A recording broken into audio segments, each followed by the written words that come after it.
छत्रपती शिवाजी महाराज की जय. सेनापती श्रीमान बाळासाहेब ठाकरे.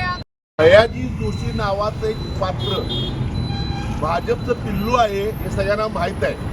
पण महाराष्ट्रात आणि मराठीचं खच्चीकरण करण्यासाठी ही वेगवेगळी पात्र कोण निर्माण करते, या मागचा दिग्दर्शक कोण आहे तर आपल्याला माहिती आहे भाजपचं नेतृत्व आहे.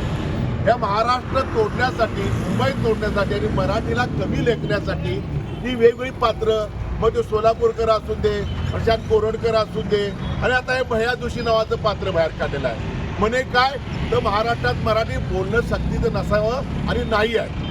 अरे तुला मराठी काय माहिती आहे जोशी? महाराष्ट्रात तुला काय माहिती आहे किती लोकांनी रक्त सांडलं महाराष्ट्र निर्माण करण्यासाठी? आणि तुमचं जे षडयंत्र आहे की मराठीचं खच्चीकरण करायचं, महाराष्ट्रातील थोर पुरुषांचं बदनामी करायचं, हे वेगवेगळे प्रकार जे चालू आहेत हे कशासाठी चालले तर महाराष्ट्र तोडण्यासाठी, मुंबई तोडण्यासाठी, मराठी माणसाचा अपमान करण्यासाठी. मग महाराष्ट्रातील प्रत्येक मराठी माणूस सावध आहे. तुमच्या अनेक वर्ष मराठीला अभिजात दर्जा मिळावा यासाठी लढा सुरू होता आणि तो यशस्वी झाला. पण एकीकडे मुंबई वाचवण्यासाठी, महाराष्ट्र वाचवण्यासाठी उद्धव बाळासाहेब ठाकरे पक्ष कायमच अग्रेसर राहिलेला आहे. परंतु काही विघ्नसंतोषी मंडळी हा महाराष्ट्राला बदनाम करण्यासाठी, महाराष्ट्रातील थोर पुरुषांना बदनाम करण्यासाठी, मराठीचं खच्चीकरण करण्यासाठी, मुंबई तोडण्यासाठी, महाराष्ट्र तोडण्यासाठी काही पिल्लावळ अधूनमधून बाहेर पडत असते. आणि ही पात्र कुणाची आहेत? ही पात्र भाजपची आहेत. आणि त्यातच एक पात्र म्हणजे हे आता आलेले भयाजी जोशी. कोण भयाजी जोशी? हा कोण छाटफूट माणूस, फालतूक माणूस?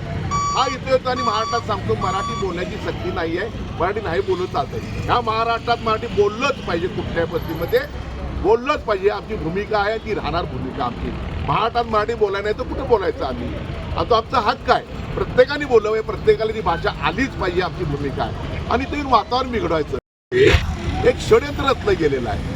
पण सोलापूरकर येतो, कुठला बाजूला आडवीत पडला सोलापूरकर येतोय, प्रशांत कोरडकर येतोय, तो छत्रपती शिवाजी महाराज, छत्रपती संभाजी बदनामी करतोय. आणि शासनकर्ते बघत बसतायत, त्यांचीच पिल्लावळ आहे, त्यांची जी फूस आहे महाराष्ट्रामध्ये महाराष्ट्र बदनाम करायचा, थोर पुरुषांना बदनाम करायचं षडयंत्र ह्या भाजपवाल्यांचं चालू आहे. ते कदापि महाराष्ट्रातील माणूस, मराठी माणूस सहन करणार नाही. भयाजी जोशी, सोलापूरकर आणि प्रशांत कोरडकर ह्या महाराष्ट्राच्या नादाला लागू नका. तुम्ही या छत्रपती शिवाजी महाराज, संभाजी महाराजांच्या नादाला लागू नका.